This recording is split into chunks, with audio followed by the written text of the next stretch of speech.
Hi, friends. Thanks for joining us. Do us a huge favor, smash that subscribe button. It really helps the channel grow. Benny, where can they find us on social media? Yeah, you can find us at Ray Benny Sports. We're on Twitter, Facebook, Instagram, TikTok.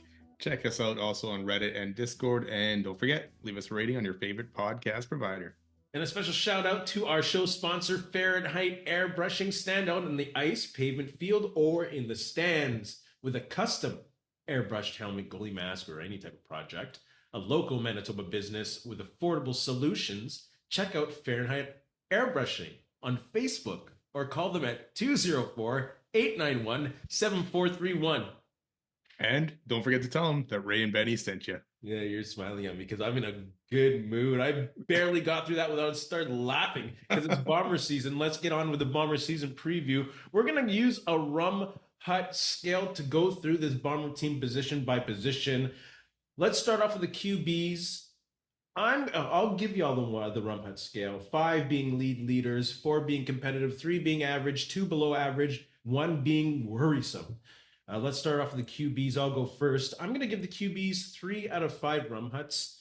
I think the O-line will be great, and therefore I think Zach Collaros will have a bit of a rebirth of a year, top 3 quarterback in the league probably. But it's the other 2 QBs that have me concerned. The depth, the unknown commodities that we have. My confidence level in their success plummets if Zach Collaros is not under center. Because like we've talked about this last season with the struggles they had with Zach Collaros out and Chris Trevor trying to pass the ball and them not giving a chance to what's his name who walked away. Terry Wilson. See, he's gone and I forget their names. Almost like pig room.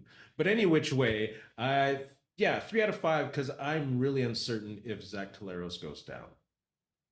It can't be worse than last year, though, right? I mean, obviously, Elgersma and Perkins don't have the experience, really, right? Yeah. But I would expect him to be better than what Strebler was doing last year or that whole offense was doing last year. And I So, say they were below average, their backup yeah, quarterback situation last year.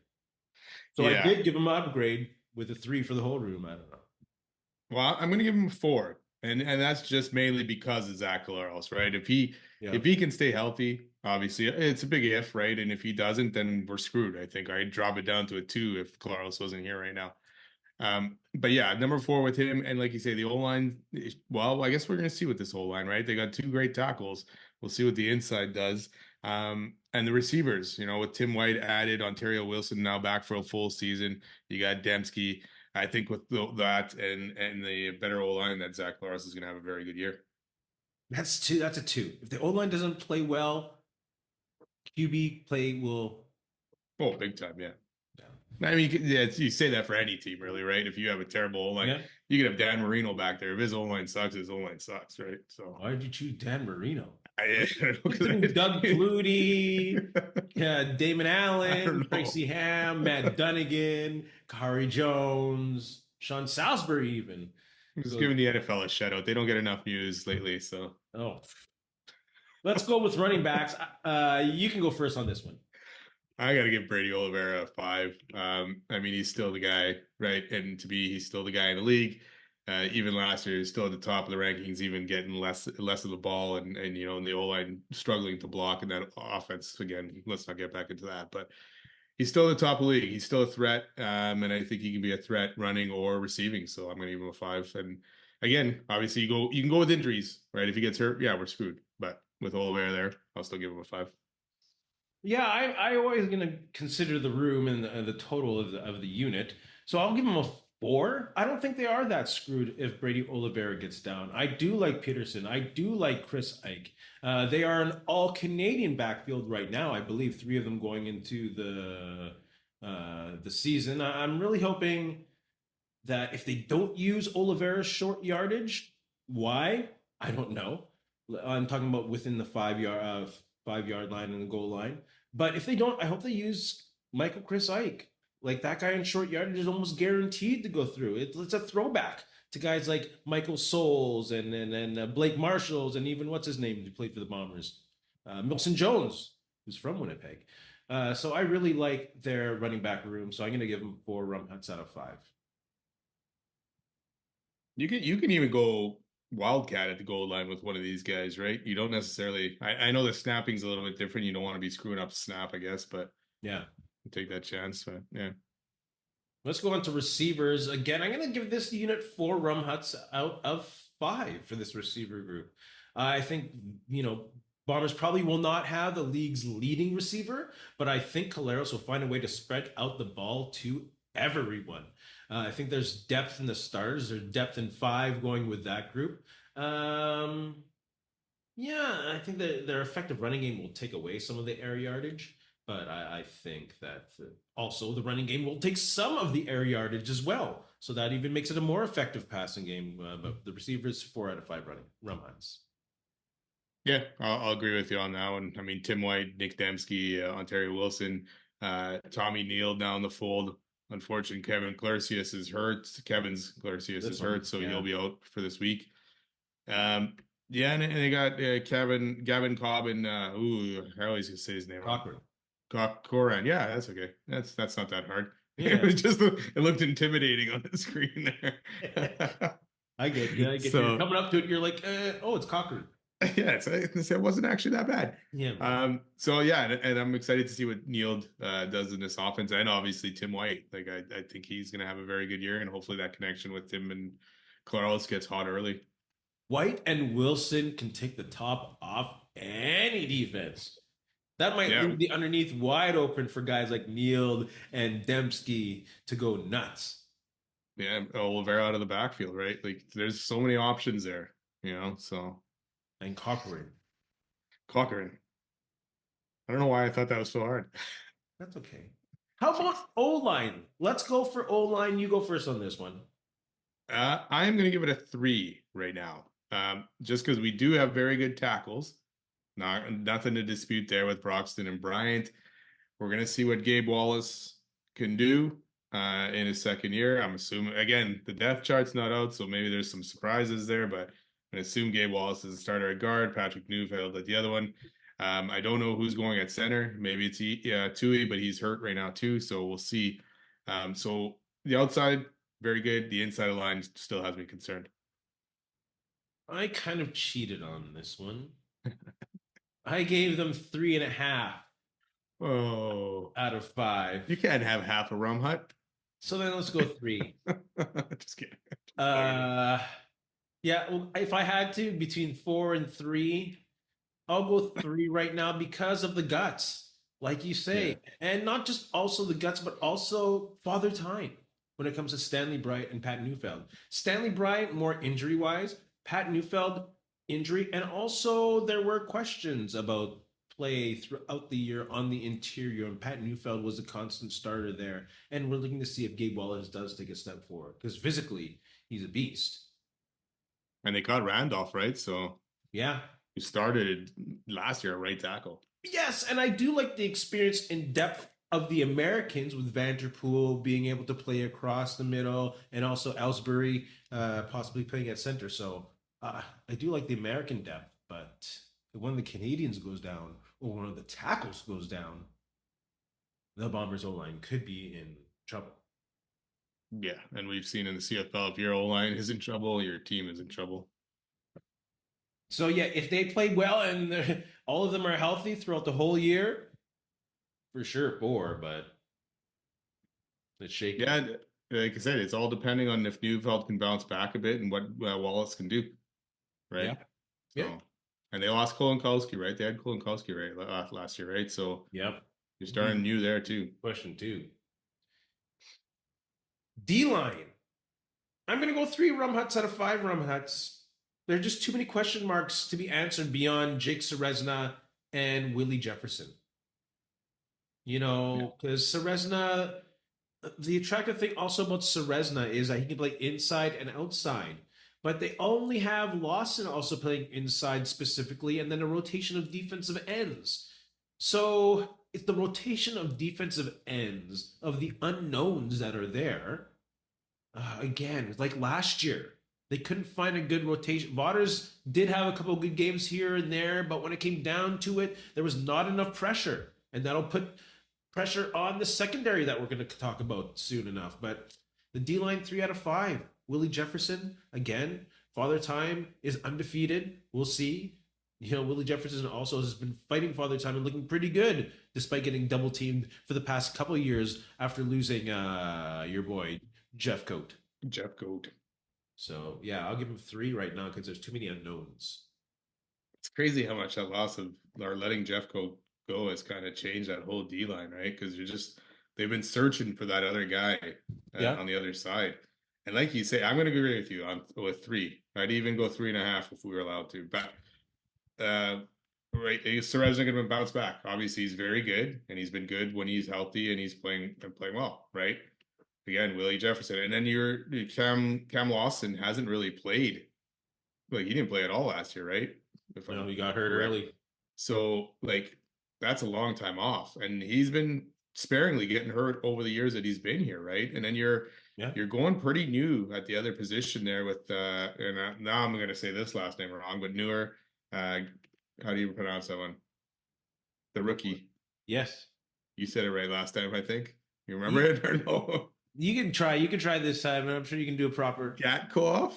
There you go, Gatku. Yeah, there, Gatooth. Okay, and then Kajan Jenkins. Like it's very slim, and Dixon Deshawn. Sorry, it's very slim, right? Like that seems like not a lot of depth compared to some of these other positions, like the linebacker position. And I guess maybe you can use some of these guys up there if you really want to. But yeah, I'll go with the 3 as well because we still don't know what it's going to turn out to be.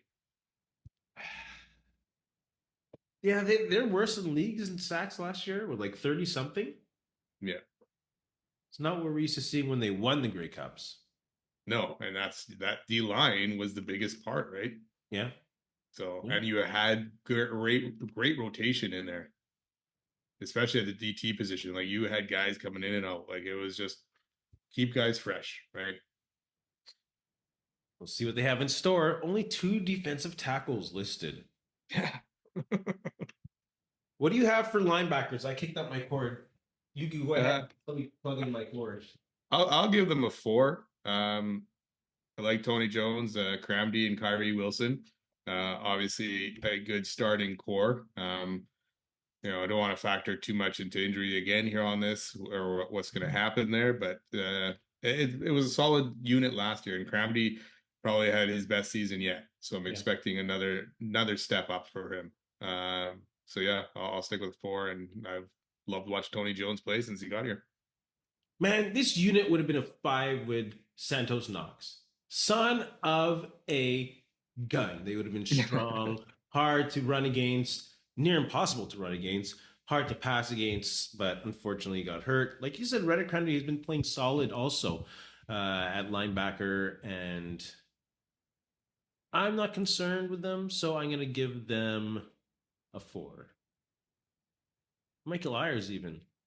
Solid backup rotational player, great athlete, Yeah, speaking of positions and the depth at linebacker, like looking at it's crazy. Yeah. They've got a lot of linebackers there, and and it's one of those positions that you do sometimes go through a lot. Tanner Caldwaller, wasn't he a DT? No, Schmeichel, isn't he? He's out. Is he still on his team?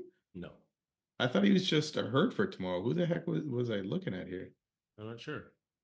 What am I thinking here? Anyways, the Bombers were like, Winnipeg was known for having great linebackers throughout the mid 80s and to the early 2000s, going to Barrett Simpson, Mo Kelly. Yeah. I can go on and on. Katie Willie.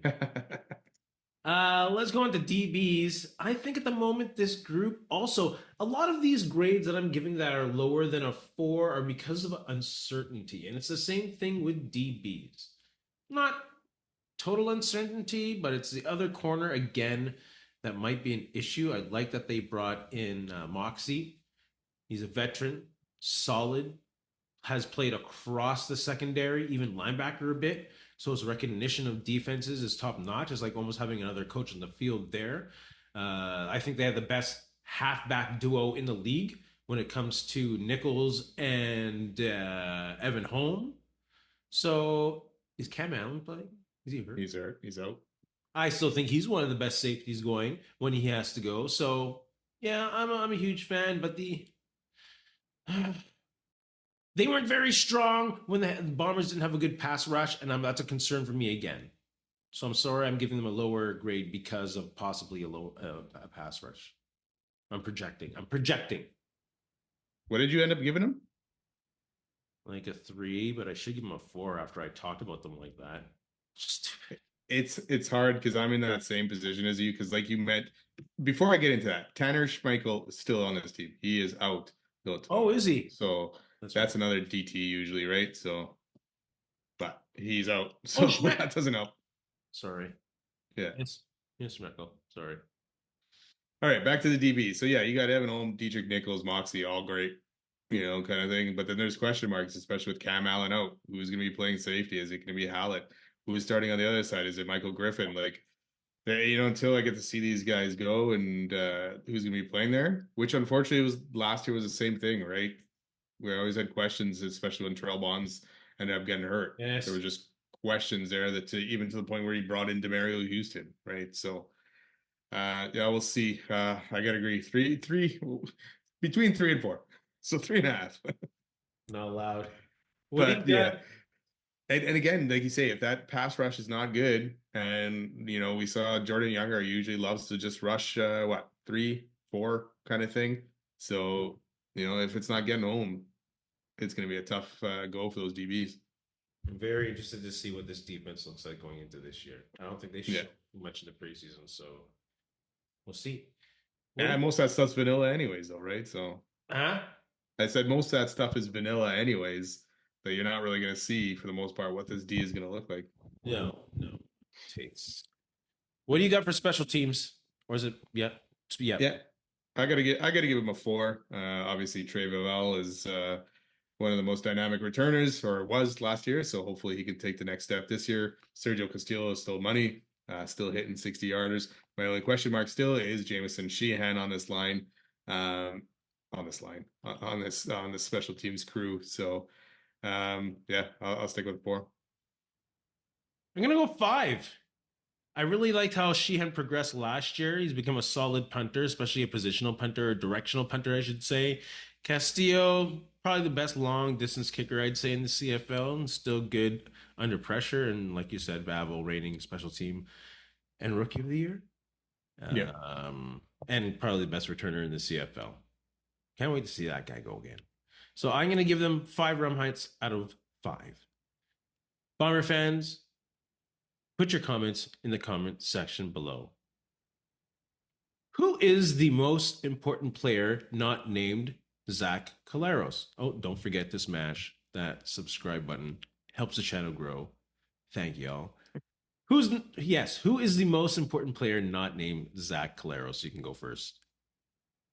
I'm just going to go and stick with Brady Oliveira. I think he's going to be the key cog in this offense. And obviously, O-line's got to be good and all that kind of stuff. But Oliveira, I think, can change things up. If he can run the ball consistently, and be a threat of that backfield, it's obviously going to open, make defenses more aware of him, which could open things up for Tim White, Ontario Wilson, and Dembski kind of thing. But I think if he can have another solid season running the ball, I think this offense is going to be dynamic enough that you won't be able to zero in on just one part of it. Yeah, Brady Oliveira is still one of the prized offensive gems in the CFL. If you look at their top 50 players, I think he's still top 10. He's like at 8 or 9. With that said, I'm going to go a little off the board, and I'm going to go with the new tackle, Jarrell Braxton. He was brought in to solidify a leaky line. The Bombers have not had the consistent running game or aggressive attitude since they lost last year's lineman of the year, Jamarcus Hardrick. He's playing that right tackle position this year. He's known as a road grader on the offensive line. So we know he's going to improve the running game and put more confidence in Condell, probably giving the ball to Brady Oliveira. And knock on wood, if it does happen that Stanley Bryant and Father Time go at it and Father Time wins, this guy's going to have to step in on the left side and keep the confidence and keep Zach Collaros. Not that he doesn't have to do it on the right side, but he has to keep that locked down too. So I think he is the most important player, because I think to get Brady Oliveira the ball with more confidence, he has to be the difference maker on the O-line. Because as the O-line stood, they weren't the most consistent in the running game. So I'm going to go with Jarrell Braxton. A little off the board, but yes. Almost makes you think they should have just signed Jamarcus Hardrick a few years ago, right? Re-signed, I guess. Yeah, that means and Liam Dobson. And no, just kidding. Who would have left though? Someone who must have. Yeah, then other names would have left. So yeah, probably one of the receivers, right? I mean, Dalton Schoen or Kenny Lawler kind of thing, right? So they probably thought they could manage it, but what's Coach O'Shea's biggest challenge this season? Getting the Bombers off on a winning start, I think. Not that the Bombers haven't been winners at the beginning of the season. I think they started pretty good last season. What were they, 4-1 to start the season or something like that? They started off pretty decent. But they've also always come out pretty, not lackadaisical, but no pressure to win. Not as intense, maybe, from a fan's point of view again. So I think with this new team and Condell, I think, and also because of the West Division being so deep with BC, Saskatchewan, Edmonton's not going to be a joke. Calgary's not going to be easy. So I think staying in the mix, and you stay in the mix by winning, is really important this season. And I think that's the biggest challenge for O'Shea, because there are, like we went through the grades, there are a lot of unknowns, especially in the lines. They have a new offensive coordinator and some new players that they brought in. So I think that's his biggest challenge, to get them on a winning start for this season. Yeah, the Bombers started 3-0 last year and then dropped to 3-3 after getting thumped by Calgary twice. Right, so a bit of a wake-up call there. I kind of went probably, I guess, the same direction. Just get these guys to gel early, right? Because you got new pieces, not a lot, but you got new pieces at pretty much every position, right? Besides maybe linebackers. And special teams, like the main guys on special teams. You got Tim White, he's got to get acclimatized to this offense, get him going. You got Jarrell Broxton, depending on what you're doing at center with Eli or who was the other guy that you mentioned before? Ellerslie, right? Yep. Is that correct? Yeah. So who's going there? Obviously you got Collaros and Brady back, kind of thing. Your D-line, and that's going to be the biggest question for me, is this D-line. Obviously we talked about it and how fast and it can gel together. How can Willie Jefferson and Jake Cereza do enough damage themselves while the other guys get up to speed, kind of thing? I know Cam Lawson's been around forever, but he's been injured.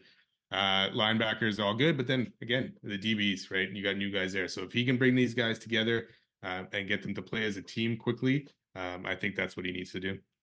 Ellsbury's a big dude. He's 6'6", 333. Yeah, that's crazy. So they got some good big guys on that O-line. He's still throwing Ufeld in there, who's also 6'6". So yeah, Gabe Wallace is a bit. What's your hottest take? What's your hottest Bombers take for 2026? Well, we talked about the receivers a little bit. You talked about, hey, the receivers probably aren't going to lead. They're not going to have one leading the league. But I think they're going to have 3 of them over 1,000 yards with Tim White, Nick Dembski, and Ontario Wilson. And I think Brady Oliveira could even be close as well. So you're definitely going to have 3 wide receivers over 1,000 with Brady close by. I think that'll happen as well. Definitely they'll be spreading the ball around in this offense. Yeah. My hot take for the Bombers are going to be on the road throughout the playoffs to get to the GreyCup. I think it's going to be a real tight West Division. And I think with the playoffs, that the Bombers will have to go on the road. And we won't get a game. Oh, not in my stadium. Your stadium. This one. Canadians. There will not be a playoff game this year. I agree with that. There might be a play-in game, but there will not be a playoff game. There's no play-in games this year. That's right. That's right. That's right. Not everyone makes the playoffs this year. Not everyone makes the playoffs next year either. Maybe Quebec City. You hear rumors about this stadium. I just saw that now, like right before we started. I was like, whoa, where did this come from? 2030. That's 2030. exciting. 2030, eh? That's not far off. No, no, no, no. Is no. is it a go? Like, are they No, actually building it? Oh, no, no. okay. They gotta bust down that Colisée, take out the ghosts of the Stasny brothers there, and then build the stadium, hopefully. And then we'll see. They should have just built this stadium instead of that arena. But where are the Nordiques gonna play? Yeah, I think that ship has sailed. What? I mean, if it was Jets, the Jets would never come back at this point either, right? If they weren't here already. We'll see. I mean, the cost of these franchises are like $1 billion already when the Jets got off for 180. We'll see. We'll see. Let's get back to CFL talk. Bomber fans, put your thoughts in the section below. Hottest takes on the Bombers for the 2026 season. Don't forget to smash that subscribe button. Let's move to some CFL talk. Thoughts on the media deal? One word to describe it. I'm going to say hefty. $500 million over, sorry, what was it, 8 years? Son of a gun. I forgot to write the years over there was. But I think it's great for the league. Personally, I think it's a little dumb with the whole DAZN thing and paying $25 to watch Saturday night games. I will be streaming it legally online. Whatever, you can send whoever to my place and try and get me for it, but I'm sorry.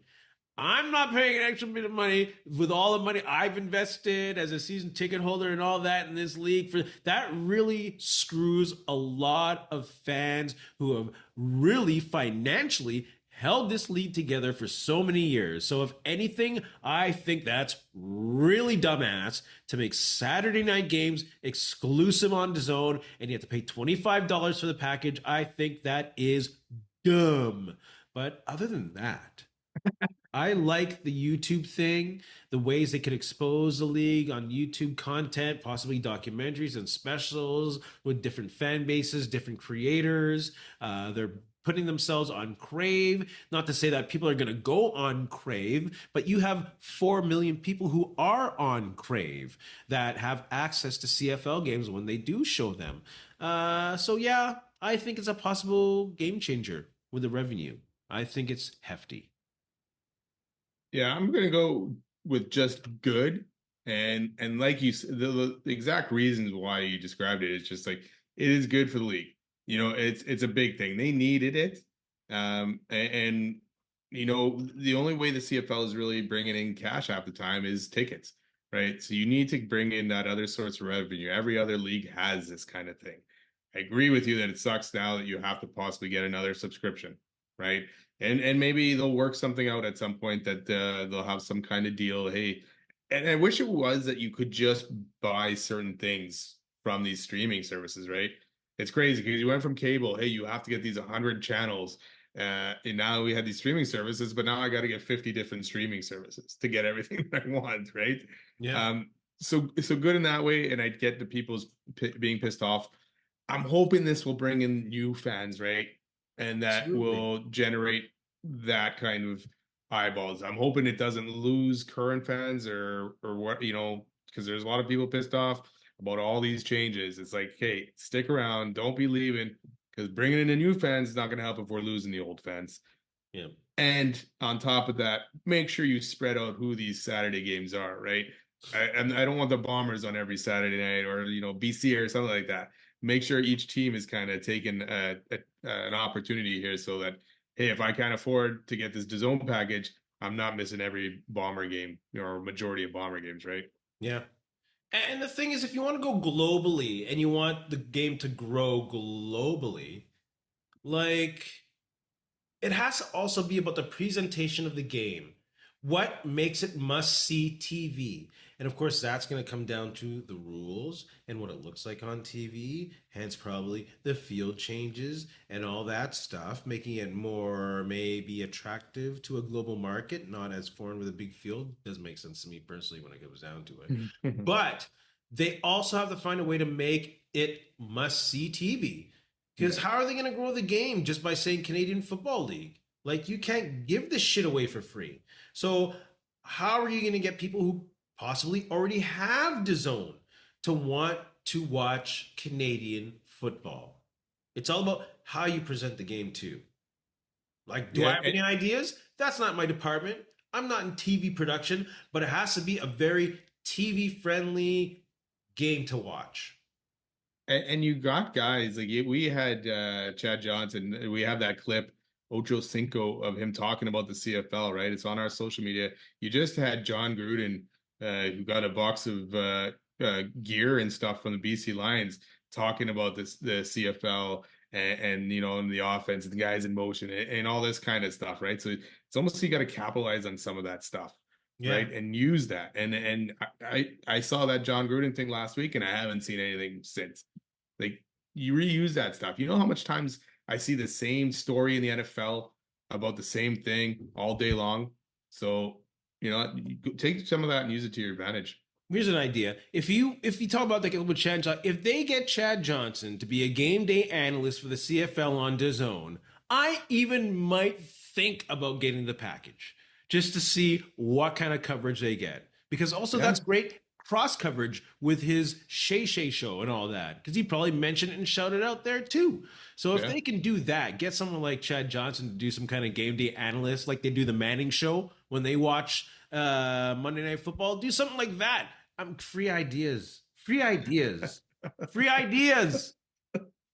Take them while you can. So yeah, don't at me either. Just use it. Just use it. And then let me have the zone for free. So CFL fans, put your ideas in the comments section below. I think the zone to lets you play on describe. two things, so you can always share that. Don't tell them I said that, but There you go. Give us one word to describe your thoughts on the CFL Media deal. And don't forget to smash that subscribe button.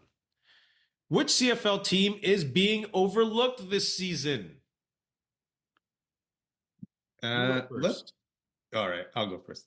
Let's go with the Edmonton Elks. They've been up and coming. Well, and that's the funny thing is I haven't seen a lot of predictions out there. I went to go look today to see what people are predicting. I saw GreyCup predictions, but I didn't really see standing predictions or anything like that out there. So Yes. I'm going to go with them though, because they've been overlooked probably for the last couple of years, or maybe I don't know, because we Rightfully expected so. more from them last year.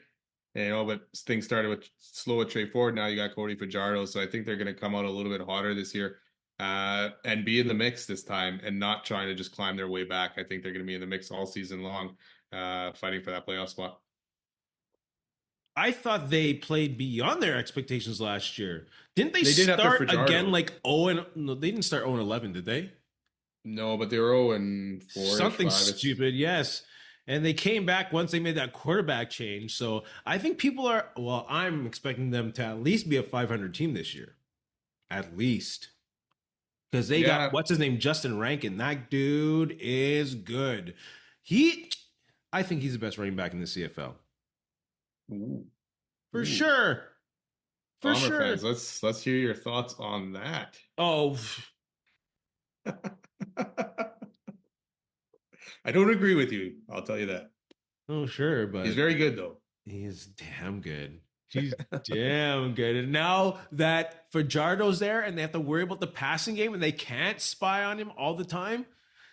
Oof. But Fajardo's so hit and miss. Yes, he had a wicked year last year, but at the end of it, didn't he throw 4 interceptions in a must-win game or something like that? For sure. So it's still iffy, but I expect them to come out of the gates better. And we've talked about it in the CFL's kind of. It's just like, hey, now's their year, and it's like not to win it, but to actually make some noise, right? And we've been expecting that for at least the last couple seasons, but from Edmonton didn't pan out. Something not to win it, not at all, but to be better than what they have been for the last couple of years. Oh, I didn't think they were going to be good with Trey Ford.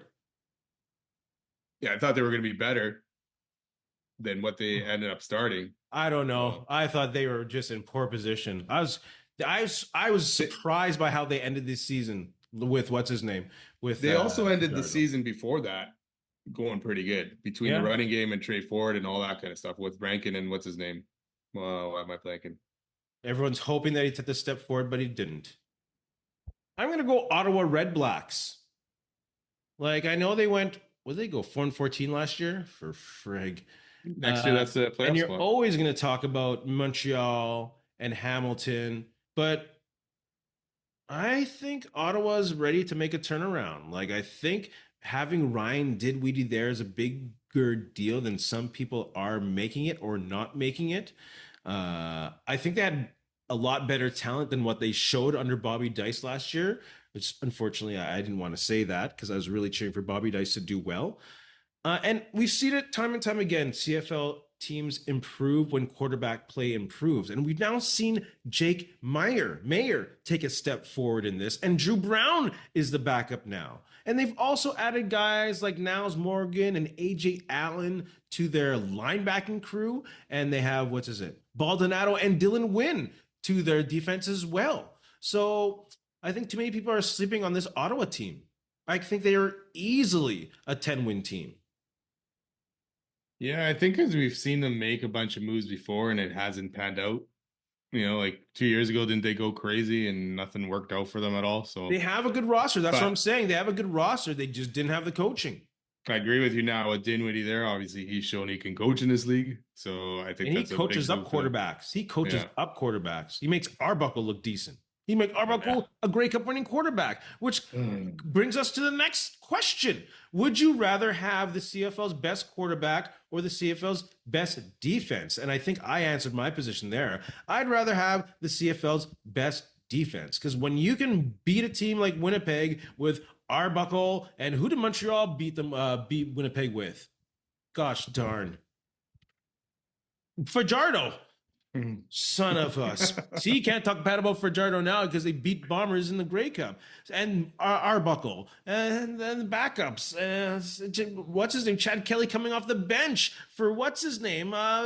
Three last names. Three last names. Listen, you don't need the best quarterback in the CFL. But so I'd rather have the best defense in the CFL because Saskatchewan had, if not the best defense, one of the top defenses, and Montreal couldn't figure it out. And they had a pretty explosive offense throughout the year. So when it comes to game time, I'm still going to go defense wins championships. Yeah, I agree with you there. Like you just said, defense wins championships. There's no questions. We've seen some mediocre quarterbacks over times win Grey Cups, just because their defense was playing well, and especially in the Grey Cup game. Because, right, you just you go to NFL with Eli Manning beating the Patriots, the 18-0 Patriots. You can go back and I've been seeing clips of 2001 season, and I think it's Calgary playing a bunch of clips for that because it's 25 years, right?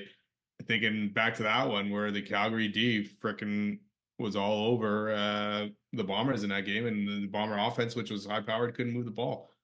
So to me, yeah, defense all day. I don't know if Calgary was the CFL's best defense that year, though. No, I'm not saying that, but I'm saying in that game, in the Grey Cup game, they shut down that high-powered offense. Yeah, Bombers had the best quarterback that year. Oh, no. Best quarterback, best wide receiver. Kari won MVP the next year? Who won the MVP in 2001? I can't remember. Oh, Milt? Any which way, probably. He went nuts.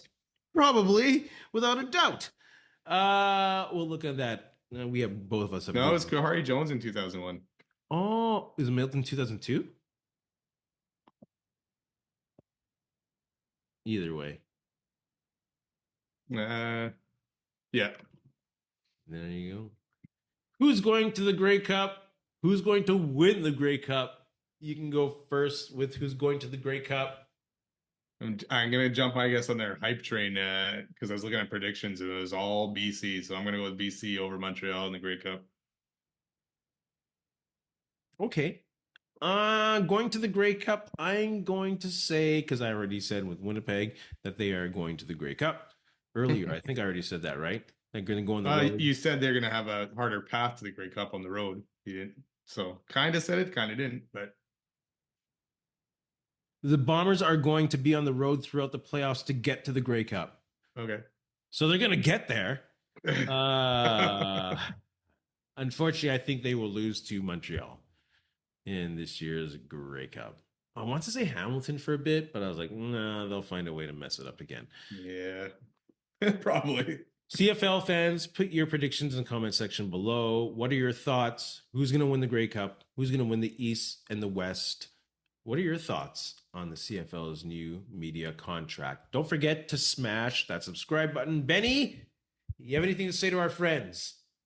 Before I sign off, can we just chill with the Nick Ehlers stuff? Like, Twitter is constantly crazy with, we get it. He's gone. Let's move on. The Jets screwed up.